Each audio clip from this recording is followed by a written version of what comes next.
The Lord said to Moses, Command the Israelites to bring you clear oil of pressed olives for the light, so that the lamps may be kept burning continually.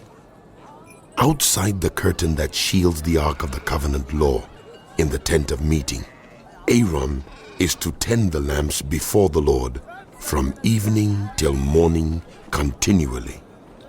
This is to be a lasting ordinance for the generations to come. The lamps on the pure gold lampstand before the Lord must be tended continually. Take the finest flour and bake 12 loaves of bread, using 2/10 of an ephah for each loaf. Arrange them in 2 stacks, 6 in each stack on the table of pure gold before the Lord. By each stack, put some pure incense as a memorial portion to represent the bread and to be a food offering presented to the Lord. This bread is to be set out before the Lord regularly, Sabbath after Sabbath, on behalf of the Israelites as a lasting covenant. It belongs to Aaron and his sons, who are to eat it in the sanctuary area, because it is a most holy part of their perpetual share of the food offerings presented to the Lord. Now the son of an Israelite mother and an Egyptian father went out among the Israelites, and a fight broke out in the camp between him and an Israelite. The son of the Israelite woman blasphemed the name with a curse, so they brought him to Moses. His mother's name was Shelomith, the daughter of Debrai the Danite. They put him in custody until the will of the Lord should be made clear to them. Then the Lord said to Moses, Take the blasphemer outside the camp. All those who heard him are to lay their hands on his head, and the entire assembly is to stone him. Say to the Israelites, anyone who curses their God will be held responsible. Anyone who blasphemes the name of the Lord is to be put to death. The entire assembly must stone them, whether foreigner or native born. When they blaspheme the name, they are to be put to death. Anyone who takes the life of a human being is to be put to death. Anyone who takes the life of someone's animal must make restitution. Life for life. Anyone who injures a neighbor is to be injured in the same manner. Fracture for fracture. Eye for eye. Tooth for tooth. The one who has inflicted the injury must suffer the same injury. Whoever kills an animal must make restitution, but whoever kills a human being is to be put to death. You are to have the same law for the foreigner and the native born. I am the Lord your God.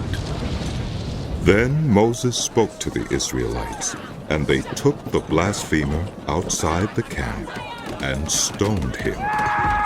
The Israelites did as the Lord commanded Moses. The Lord said to Moses on Mount Sinai, Speak to the Israelites and say to them, when you enter the land I am going to give you, the land itself must observe a Sabbath to the Lord. For 6 years sow your fields, and for 6 years prune your vineyards and gather their crops. But in the 7th year, the land is to have a year of Sabbath rest, a Sabbath to the Lord. Do not sow your fields or prune your vineyards. Do not reap what grows of itself, or harvest the grapes of your untended vines. The land is to have a year of rest. Whatever the land yields during the Sabbath year, will be food for you, for yourself, your male and female servants, and the hired worker and temporary resident who live among you, as well as for your livestock and the wild animals in your land. Whatever the land produces may be eaten. Count off 7 Sabbath years, 7 times 7 years, so that the 7 Sabbath years amount to a period of 49 years. Then have the trumpet sounded everywhere on the 10th day of the 7th month. On the Day of Atonement, sound the trumpet throughout your land. Consecrate the 50th year and proclaim liberty throughout the land to all its inhabitants. It shall be a jubilee for you. Each of you is to return to your family property and to your own clan. The 50th year shall be a jubilee for you. Do not sow and do not reap what grows of itself, or harvest the untended vines. For it is a jubilee and is to be holy for you. Eat only what is taken directly from the fields. In this year of jubilee, everyone is to return to their own property. If you sell land to any of your own people or buy land from them, do not take advantage of each other. You are to buy from your own people on the basis of the number of years since the Jubilee, and they are to sell to you on the basis of the number of years left for harvesting crops. When the years are many, you are to increase the price, and when the years are few, you are to decrease the price, because what is really being sold to you is the number of crops. Do not take advantage of each other, but fear your God. I am the Lord your God. Follow my decrees and be careful to obey my laws, and you will live safely in the land. Then the land will yield its fruit, and you will eat your fill and live there in safety. You may ask, what will we eat in the 7th year if we do not plant or harvest our crops? I will send you such a blessing in the 6th year that the land will yield enough for 3 years. While you plant during the 8th year, you will eat from the old crop and will continue to eat from it until the harvest of the 9th year comes in. The land must not be sold permanently, because the land is mine, and you reside in my land as foreigners and strangers. Throughout the land that you hold as a possession, you must provide for the redemption of the land. If anyone among you becomes poor and sells some of their property, their nearest relative is to come and redeem what they have sold. If, however, there is no one to redeem it for them, but later on they prosper and acquire sufficient means to redeem it themselves, they are to determine the value for the years since they sold it and refund the balance to the one to whom they sold it. They can then go back to their own property. But if they do not acquire the means to repay, what was sold will remain in the possession of the buyer until the year of Jubilee. It will be returned in the Jubilee, and they can then go back to their property. Anyone who sells a house in a walled city retains the right of redemption a full year after its sale. During that time, the seller may redeem it. If it is not redeemed before a full year has passed, the house in the walled city shall belong permanently to the buyer and the buyer's descendants. It is not to be returned in the Jubilee. But houses in villages without walls around them are to be considered as belonging to the open country. They can be redeemed, and they are to be returned in the Jubilee.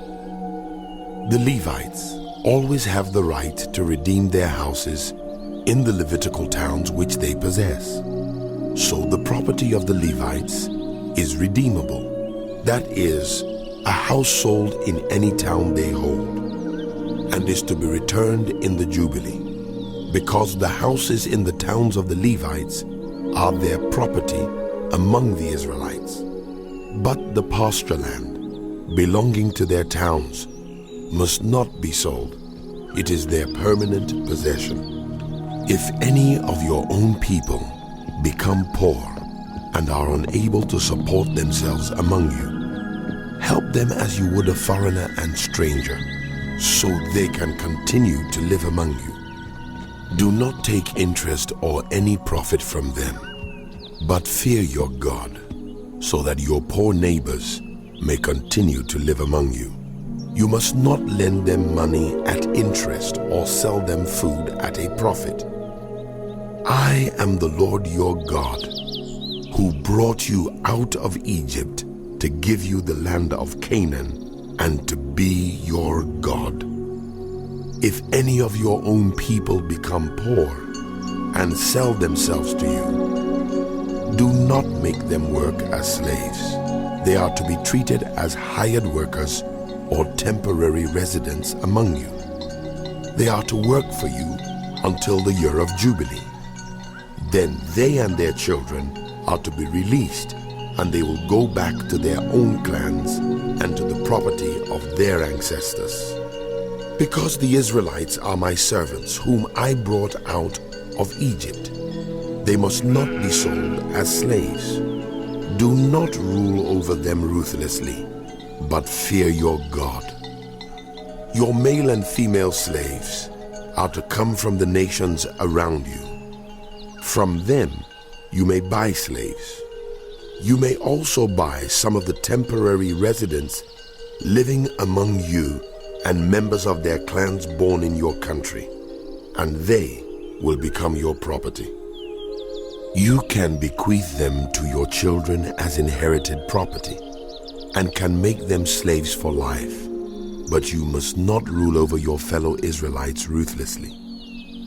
If a foreigner residing among you becomes rich, and any of your own people become poor and sell themselves to the foreigner or to a member of the foreigner's clan, they retain the right of redemption after they have sold themselves. One of their relatives may redeem them, an uncle or a cousin, or any blood relative in their clan may redeem them. Or if any of them prosper, they may redeem themselves. They and their buyer are to count the time from the year they sold themselves up to the year of Jubilee. The price for their release is to be based on the rate paid to a hired worker for that number of years. If many years remain, they must pay for their redemption a larger share of the price paid for them. If only a few years remain until the year of Jubilee, they are to compute that and pay for their redemption accordingly. They are to be treated as hired workers from year to year. You must see to it that those to whom they owe service do not rule over them ruthlessly. Even if they are not redeemed in any of these ways, they and their children are to be released in the year of Jubilee. For the Israelites belong to me as servants. They are my servants, whom I brought out of Egypt. I am the Lord your God.